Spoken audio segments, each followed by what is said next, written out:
En el mensaje Urbi et Orbi de la Pascua de 2007, hizo Benedicto XVI como, si dijéramos, una presentación general de los frutos de la resurrección, pero estimulándonos muy hermosamente y muy entusiásticamente a la fe en el resucitado. Empieza por la pregunta que ya le hemos escuchado repetir estos días del ángel a las mujeres que con María Magdalena fueron al sepulcro y escucharon, digamos así, espabilarlas un poco de su modorra. ¿Por qué buscáis entre los muertos al que vive? No está aquí, ha resucitado. Y añade el Papa, no es difícil imaginar cuáles serían en aquel momento los sentimientos de estas mujeres. Sentimientos de tristeza y desaliento por la muerte de su Señor. Sentimientos de incredulidad y estupor ante un hecho demasiado sorprendente para ser verdadero. Examinémonos un poco, antes de seguir adelante, acerca de nuestros sentimientos. ¿Cuántas veces son de tristeza? ¿Cuántas de desaliento? Pues tantas otras son de ofensa al Señor, de falta de confianza en Él, de carencia de fe, en definitiva. Porque si soy hombre de fe nunca estoy triste. Si llena mi alma la esperanza, no seré presa del desaliento, sino que caminaré en el optimismo no ilusorio y fantástico y buenista de que todo va muy bien. No, todo va muy mal. Pero todo va a terminar muy bien. Ahora se ha puesto de moda una pregunta, boba como tantas maneras de hablar actuales. ¿Todo bien? Te ven y te dicen. Será traído del italiano, porque los italianos constantemente estaban con ese ritornello. Tutto bene. Y aquí pregunta, ¿todo bien? Y yo suelo contestar en absoluto, ¿todo mal? ¿Va todo mal? ¿Usted ha visto un país como España, donde va absolutamente todo mal? ¿Usted ha visto una iglesia, unas diócesis, una situación vocacional en las que muchas cosas, no todo no, pero mucho va mal, todo no va bien? Si fuera todo bien, estaríamos en el cielo, pero qué pregunta boba y estúpida es esa, todo bien. ¿Qué es el cielo? Decíamos en el catecismo, el conjunto de todos los bienes sin mezcla de mal alguno. Por lo tanto, todo bien va en el cielo. Aquí, pues no diremos, he sido un poco exagerado, no diremos que todo mal, pero todo bien tampoco. Pero es que todo acabará bien, ya hemos dicho muchas veces lo de Jesús a Santa Juliana de Norwich, all shall be well, todo acabará bien. Entonces, ¿yo vivo en el presente? Sí. ¿Yo soy realista? Sí. Pero yo vivo proyectado al futuro, no al futuro, a la eternidad. Y en el cielo todo irá bien. Entonces, desalientos, tristezas, esas no rezan conmigo. Esas son fruto de la incredulidad ante hechos demasiado sorprendentes para ser verdaderos, dice el Papa. La comunión de cada mañana es demasiado sorprendente, por eso me acostumbro a ella y no me dejo abrazar por el misterio de la presencia viva y caliente de Jesús resucitado. Una comunidad de 20 mujeres encerradas en 4 paredes, que terminan cada día sin asesinarse entre ellas, es un hecho demasiado sorprendente para ser verdadero. Pues es verdadero. Un milagro. Un milagro, me decía a mí una priora. Vino un padre de familia que tiene 8 hijos y me dijo: madre, ¿cómo viven ustedes la clausura? Y yo le dije: ¿para qué irá la gente a Lourdes queriendo ver milagros? El milagro lo tenemos aquí cada día nosotras. Usted coja a sus 8 hijos esta noche cuando vuelva a casa y eche la llave por dentro y dígale: mañana no se sale, ni al otro, ni al otro, ni al otro, ya no se sale nunca. Dice, y verá usted que sus 8 hijos, uno detrás de otro, empiezan a tirarse por las ventanas. Y nosotras no nos tiramos. Es un milagro, mire usted. Bueno, pues es un hecho demasiado sorprendente para ser verdadero. ¿Por qué no nos dejamos sorprender por el poder de Dios, por la belleza de Dios, por el amor de Dios? Porque no tenemos fe, somos incrédulos. Y eso les pasaba a las mujeres. Sin embargo, la tumba estaba abierta y vacía, ya no estaba el cuerpo. Pedro y Juan, avisados por las mujeres, corrieron al sepulcro y verificaron que ellas tenían razón. La fe de los apóstoles en Jesús, el Mesías esperado, había sufrido una dura prueba por el escándalo de la cruz. Durante su detención, condena y muerte, ellos se habían dispersado y ahora se encontraban juntos, perplejos y desorientados. Pero el mismo resucitado se hizo presente ante su sed incrédula de certezas. Miren qué expresión. Los apóstoles tenían una sed incrédula de certezas. O sea, estaban deseando certidumbres, pero sin salir de su incredulidad. Pero qué suerte de juego es la que nos traemos con Dios, queriéndole siempre arrastrar a nuestro terreno. Que Él juegue con nuestras cartas, que Él aprenda las bases de nuestro concurso, que Él se someta a nuestros dictados, que Él se amolde a nuestros parámetros. Pero eso sí, que nos dé certidumbres, pero a mi modo. Pero si para obtener la certeza tengo que salir de mi incredulidad y tengo que arrojarme al vacío entusiasmante de la fe, que es la mayor seguridad.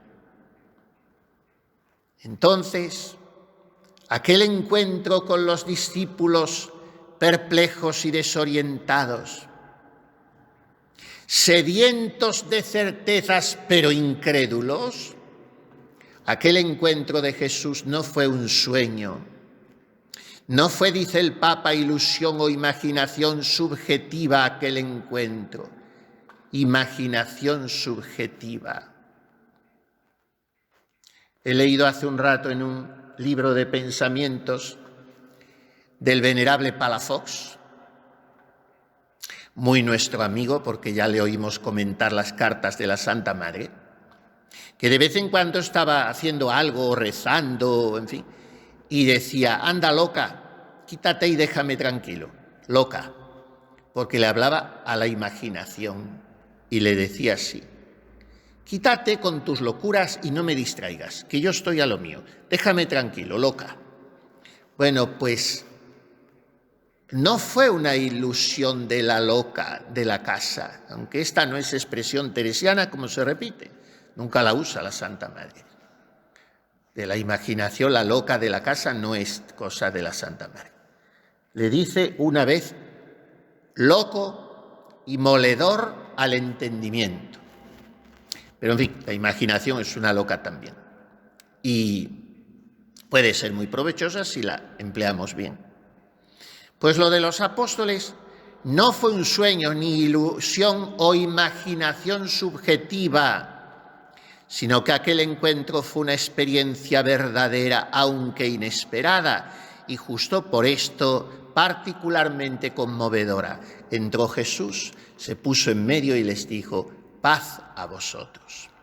Y añade el Papa, ante aquellas palabras se reavivó la fe casi apagada en sus ánimos. ¿Y qué enseñanza sacamos de esta observación?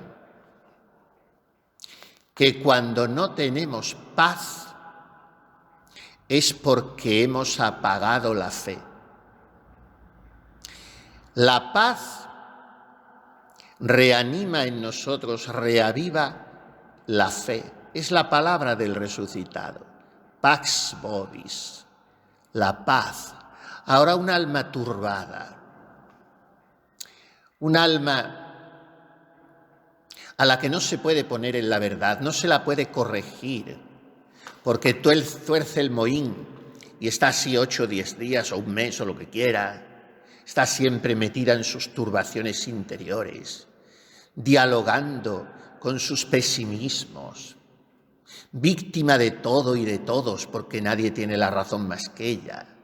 Esa alma no tiene paz, pero porque, y perdonen lo duro de la expresión, porque en el fondo de su corazón ese hombre o esa mujer es un ateo. Vive como si Dios no existiera, aunque profese el credo y esté dispuesto a defenderlo con su sangre. Entonces, cuando mi vida descansa en Dios, pase lo que pase, me digan lo que me digan, me hagan lo que me hagan, yo estoy en paz. Nadie me levanta más de lo que valgo, ni me hunde menos de lo que soy. Tengo paz, porque estoy anclado en Dios, vivo de fe. Ahora, que pueda tener ciertos bajones anímicos que pueden durar unos minutos, algunas horas, vamos a conceder incluso, pero pocas, 1 hora o 2. Pues eso es explicable porque no somos ángeles. Pero en el fondo del corazón está la paz y eso da el equilibrio. Ante aquellas palabras de Jesús, Pax vobis, se reavivó la fe casi apagada en sus ánimos y los apóstoles se lo contaron a Tomás. Sí, el Señor ha cumplido cuanto había anunciado, ha resucitado realmente y nosotros lo hemos visto y tocado. Sin embargo, Tomás permaneció dudoso y perplejo. Cuando 8 días después Jesús vino por segunda vez al cenáculo, le dijo: trae tu dedo, aquí tienes mis manos, trae tu mano y métela en mi costado, y no seas incrédulo, sino creyente. La respuesta del apóstol es una conmovedora profesión de fe: Señor mío y Dios mío. Y Benedicto XVI nos invita a renovar nosotros esta profesión de fe de Tomás, porque la humanidad actual espera de los cristianos un testimonio renovado de la resurrección de Cristo. Necesita encontrarlo y poder conocerlo como verdadero Dios y verdadero hombre.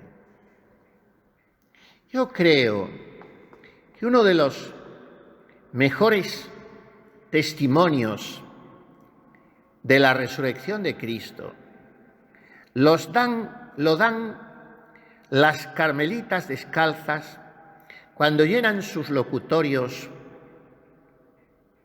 de risas, aunque sean un poco estrepitosas, sin caer en la ordinariez, claro, en la vulgaridad, pero aunque sean risas un poco escandalosas, como solemos decir. Pero esto a la gente de hoy la interpela muchísimo y la ayuda muchísimo, porque el nuestro de hoy es un mundo entenebrecido, es un mundo siniestro, es un mundo triste, desesperanzado, angustiado, aburrido, cansado. Y encontrarse con esas risas gratuitas porque no van a buscar nada a cambio del otro. Es que brotan espontáneas. Es un testimonio. Por eso es una ciencia la del locutorio, ¿eh? Y hay algunas comunidades que tienen una costumbre excesiva y creo que no buena, aunque la buena educación lo pide así. Pero dice la Santa Madre que se precien más de que las tengan por groseras que por hipócritas. Y algunas comunidades tienen como la excesiva gentileza con la visita de dejarla hablar más de la cuenta. No dejen hablar a las visitas. Eso es un error que tienen. Ahí, calladitas, a ver qué me cuentan. Bueno, si es un sacerdote, alguien que, o en fin, unos religiosos o una familia muy cristiana que va a dar un testimonio bueno, sí. Pero ni aún así, porque más que nada lo que les van a traer son cosas de mundo, que por eso les dejan hablar, porque quieren enterarse de cosas. Y tenemos la tele, cuando se abre el bastidor, ya es la tele. Bueno, pues no hay que dejar hablar. Hay que hablar de Dios, porque si no, ¿para qué ponen el letrero? ¿Para qué? Ese letrero me hace a mí una gracia. Está tanto de adorno en los locutorios. Hermano, una de dos, o no hablar o hablar de Dios. Pues vamos a hablar de Dios. Y si no, de repente, un cantito. Y si no, de repente, una historia, una anécdota, un ejemplo bonito. Pero eso es testimoniar la resurrección. Y en medio de todo, risas, alegrías y algún chascarrillo sano, carmelitano, bien traído. Y llevar la conversación así. Las madres, que son las que tienen que llevarla. Y las demás, una intervención discreta, cuando toque, la profesa, por supuesto, las novicias no. Y así se lleva un locutorio. Y eso es un testimonio de la resurrección, la alegría, la alegría. Y sale la visita diciendo, ¿pero qué ha pasado aquí? Y a lo mejor no saben repetir de lo que se les ha hablado, ni lo que han oído, ni saben, pero este puñado de mujeres está radiante de alegría. ¿Qué pasa aquí?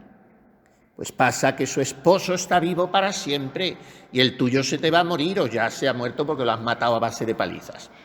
Entonces, ellas no. El suyo no se les muere nunca, ni se les va. Por tanto, esa es la alegría. Ese es el testimonio. Pero ¿qué nos pasa con Tomás? Que en él, dice el Papa, podemos encontrar las dudas y las incertidumbres de muchos cristianos de hoy, los miedos y las desilusiones de innumerables contemporáneos nuestros. Pero en Tomás, al mismo tiempo, podemos redescubrir también con renovada convicción la fe en Cristo, muerto y resucitado por nosotros, que ya no muere más. Y añade con su sabiduría y su psicología y su experiencia pastoral el Papa Benedicto XVI. Cada uno de nosotros puede ser tentado por la incredulidad de Tomás, el dolor, el mal, las injusticias, la muerte, especialmente cuando afectan a los inocentes, por ejemplo, los niños víctimas de la guerra y del terrorismo, de las enfermedades y del hambre. ¿No someten quizás nuestra fe a dura prueba? No obstante, justo en estos casos, la incredulidad de Tomás nos resulta paradójicamente útil y preciosa. ¿Cómo es de original este hombre? Nunca he visto a nadie, no he oído a nadie, explicar así la Sagrada Escritura, el Evangelio. Nunca he oído decir que la incredulidad de Tomás sea para mí útil y hasta preciosa. ¿Por qué? Y Benedicto da la razón.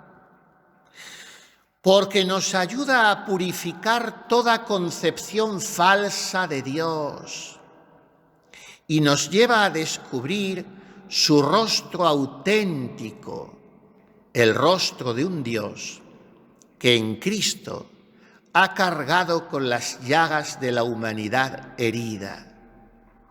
Tomás ha recibido del Señor y a su vez ha transmitido a la Iglesia el don de una fe probada por la pasión y muerte de Jesús y confirmada por el encuentro con el resucitado.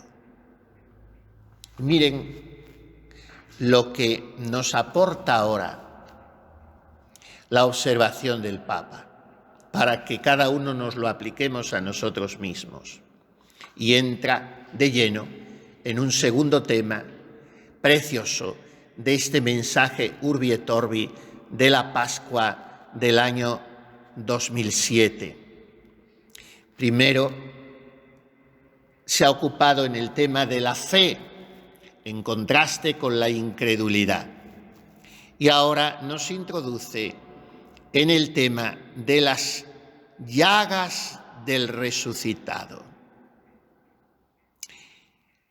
La fe de Tomás, que estaba casi muerta, ha renacido gracias al contacto con las llagas de Cristo, con las heridas que el resucitado no ha escondido, sino que ha mostrado y sigue indicándonos en las penas y los sufrimientos de cada ser humano.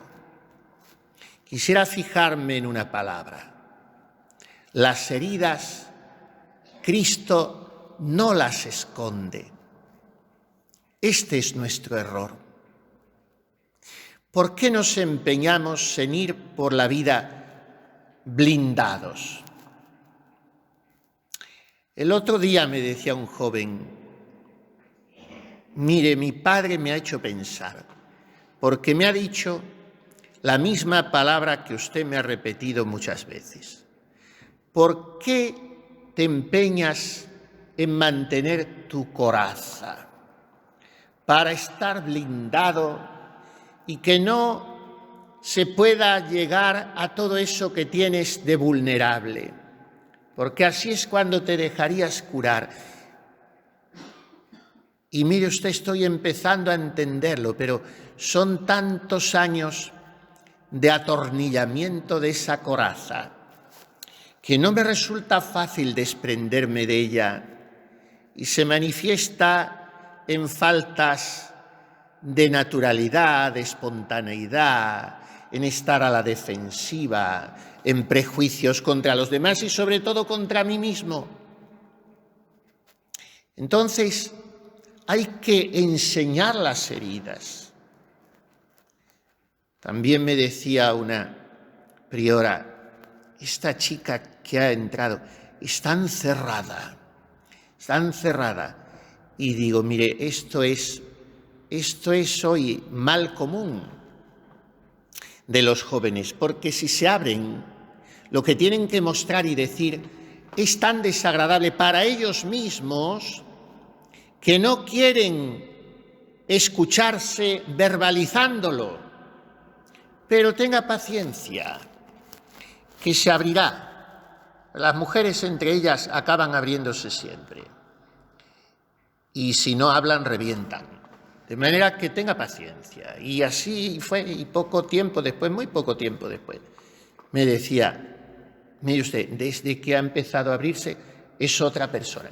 Claro, porque ha mostrado sus heridas, al mostrarlas ha tomado conciencia de ellas y está empezando un proceso de curación, de sanación, como todos necesitamos.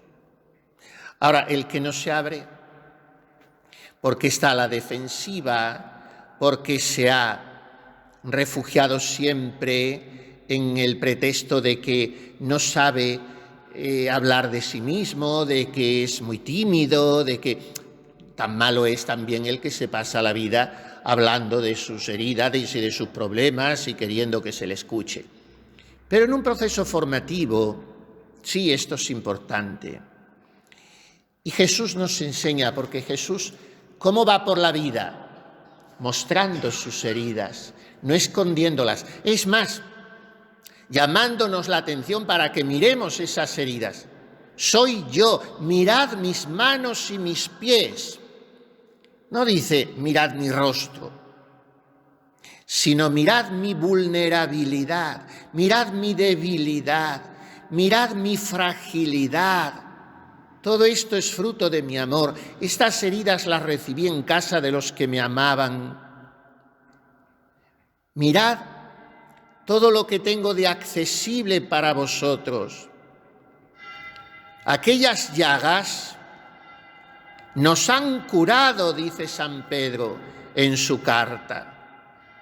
Aquellas llagas, dice el Papa, que en un momento primero fueron un obstáculo a la fe para Tomás, porque eran signos del aparente fracaso de Jesús, que es por lo que nosotros escondemos nuestras llagas, porque las reputamos como un signo de nuestros fracasos. Pues aquellas llagas, dice el Papa, que eran signos del aparente fracaso de Jesús, aquellas mismas llagas se han vuelto en el encuentro con el resucitado pruebas de un amor victorioso. Estas llagas que Cristo ha contraído por nuestro amor nos ayudan a entender quién es Dios y a repetir también, Señor mío y Dios mío. Solo un Dios que nos ama hasta cargar con nuestras heridas y nuestro dolor, sobre todo el dolor inocente, es digno de fe. Y ahora el Papa hablaba de las heridas y del dolor del mundo. Cuántas heridas, cuánto dolor. Tantas calamidades naturales y tragedias humanas que provocan innumerables víctimas e ingentes daños materiales. Y hablaba en aquel momento de Madagascar, de las Islas Salomón, de América Latina, pobre, decía latina porque era lo que le daban quienes le escribían esto o lo traducen. Me pone malo lo de América Latina, porque América no fueron los romanos a enseñar latín, fuimos los españoles. Hispanoamérica, tampoco Iberoamérica, bueno, si se quiere meter Brasil, porque allí lo tomó Portugal, pero si no es Hispanoamérica. ¿Qué es eso de Latinoamérica? Ni de Sudamérica, la América española. Y hablaba del flagelo del hambre, de las enfermedades incurables, del terrorismo, de los secuestros de personas, de los 1000 rostros de la violencia, del desprecio de la vida, de la violación de los derechos humanos, de la explotación de la persona. Y así se refería a otros muchos países. El tráfico de armas, la falta de paz, en fin, iba recorriendo muchos lugares para terminar diciendo, no puedo olvidar las dificultades que las comunidades cristianas afrontan cotidianamente y el éxodo de los cristianos de aquella tierra bendita que es la cuna de nuestra fe. Y concluía así. Queridos hermanos, a través de las llagas de Cristo resucitado, podemos ver con ojos de esperanza estos males que afligen a la humanidad. En efecto, resucitando, el Señor no ha quitado el sufrimiento y el mal del mundo, pero los ha vencido de raíz con la superabundancia de su gracia. A la prepotencia del mal ha opuesto la omnipotencia de su amor. Como vía para la paz y la alegría nos ha dejado el amor que no teme a la muerte. Que os améis unos a otros, dijo a los apóstoles antes de morir, como yo os he amado. Cristo resucitado está vivo entre nosotros. Él es la esperanza de un futuro mejor. Mientras decimos con Tomás, Señor mío y Dios mío. Y resuena en nuestro corazón la palabra dulce pero comprometedora del Señor. El que quiera servirme, que me siga. Y donde esté yo, allí también estará mi servidor. A quien me sirva, el Padre lo premiará. Y también nosotros, unidos a Él, dispuestos a dar la vida por nuestros hermanos, nos convertimos en apóstoles de paz, mensajeros de una alegría que no teme el dolor, la alegría de la resurrección. Que María, Madre de Cristo resucitado, nos obtenga este don pascual. Feliz Pascua a todos.